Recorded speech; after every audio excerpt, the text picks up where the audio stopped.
ও ভাই জিনিসের যে দাম ভাই পারতেছি না, পারতেছি না। ও ভাই এটা কথা কি জানেন, আল্লাহ যে যেমন সেভাবে চাও, যার ইনকাম কম খরচও কম।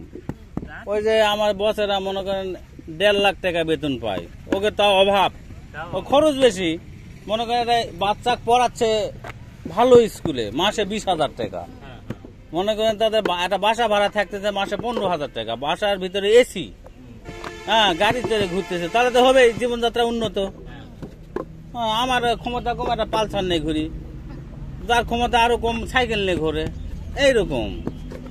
এখন মনে করেন 1 কেজি খাসির গোস্ত দাম 1000 টাকা, এতে সবাই খাবে না।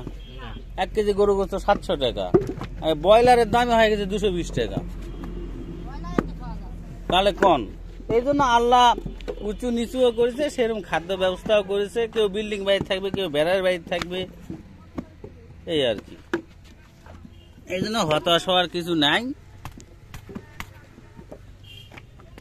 সবই পড়ে থাকবে, দুদিনের দুনিয়া।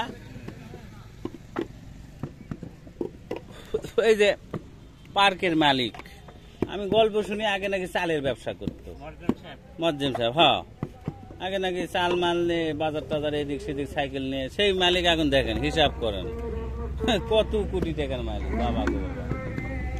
আল্লাহ কাক কখন উঠাবে আর নামাবে বলা মুশকিল না।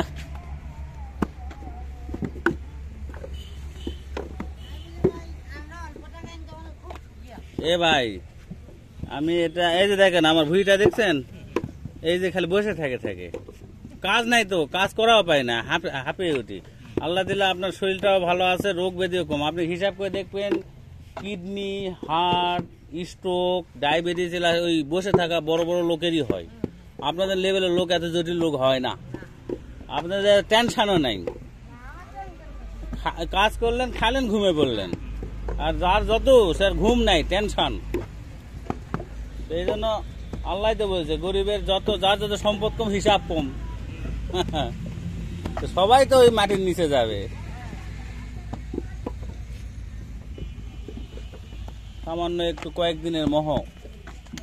আমার ফ্যাক্টরি ম্যানেজার ছিল, ওই বাঁধঝাড়ের নিচে কবর শুয়ে আছে এখন, 1 বছর হলো মারা গেছে। দীর্ঘ 22 বছর ম্যানেজারি করেছে, ফ্যাক্টরি ম্যানেজারি। তার বাড়ি ঘর দেখলে মনে করবেন যে স্বর্ণ কমল। দেখেন এই মাটির নিচে কোচের মোচে হারমার শেষ, লাভ কি? এগুলা দেখলে মনে হয় ধুর কিছুই না দুনিয়া, সত্যি কথা।